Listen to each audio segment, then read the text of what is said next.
भारतीय नवजागरण और स्वाधीनता आंदोलन की वैचारिक पृष्ठभूमि।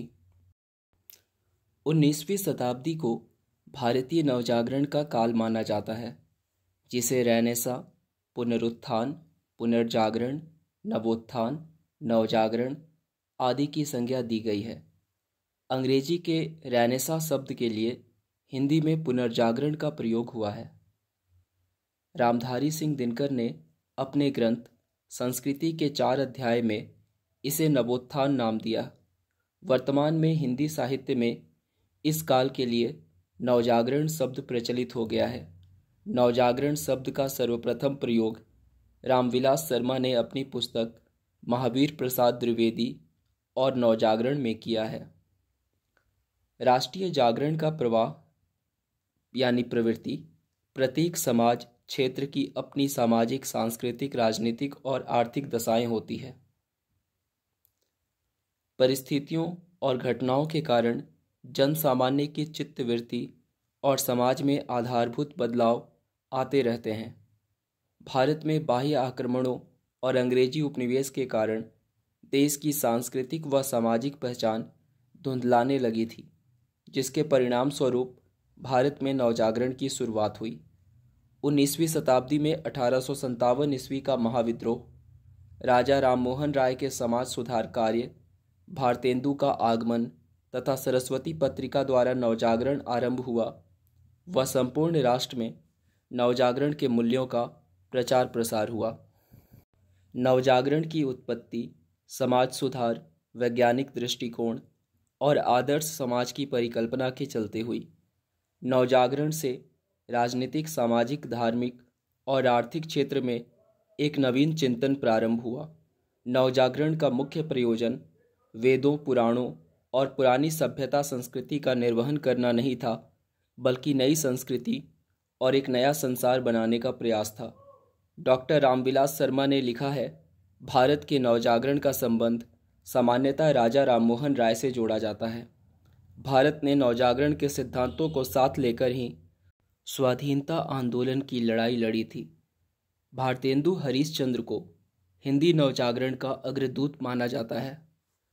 उन्होंने तत्कालीन भारतीय समाज की समस्याओं पर अनेक निबंध और नाटक लिखे, जिसमें उन्होंने भारत की परतंत्रता के कारण बताते हुए स्वतंत्रता प्राप्ति के मार्ग दिखाए।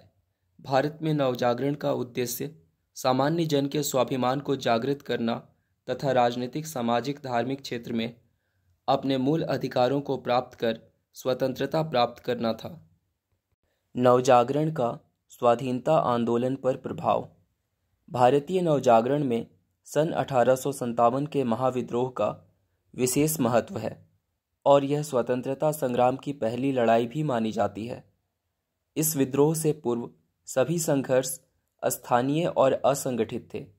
यह क्रांति इतनी सशक्त थी कि देश और समाज को इसने पूरी तरह झकझोर दिया और ब्रिटिशों के मन में भी भय व्याप्त कर दिया।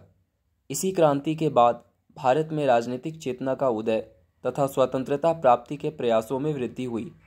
यह विद्रोह असफल रहा था, परंतु इससे स्वतंत्रता प्राप्ति की आकांक्षा और तीव्र हो गई। सन 1857 के पश्चात भारतीय जनता में स्वतंत्रता के प्रति चेतना उत्पन्न हुई।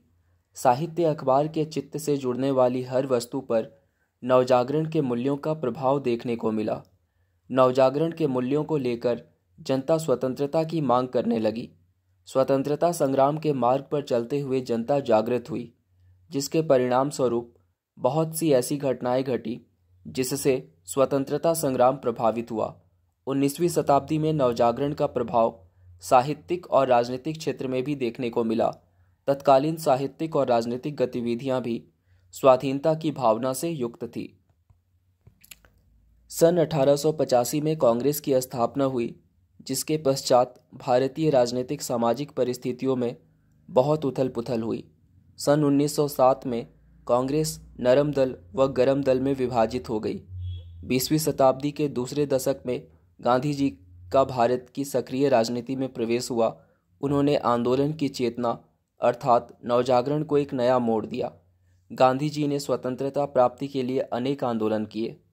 सन 1896-97 में तिलक की गिरफ्तारी, सन 1905 में बंगाल विभाजन, सन 1916 में खिलाफत आंदोलन की शुरुआत, सन 1919 में रॉलेट एक्ट पारित होना, जलियांवाला बाग हत्याकांड तथा सन 1931 में भगत सिंह सुखदेव राजगुरु की फांसी के परिणाम स्वरूप स्वाधीनता आंदोलन अधिक प्रखरता से आगे बढ़ा। संपूर्ण राष्ट्र में स्वतंत्रता प्राप्ति की मांग बढ़ने लगी। स्वाधीनता आंदोलन में शिक्षा का महत्व।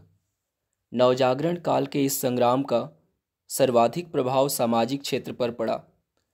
अंग्रेजों ने अपने राज्य को सुचारू रूप से चलाने के लिए शिक्षा को जरूरी माना।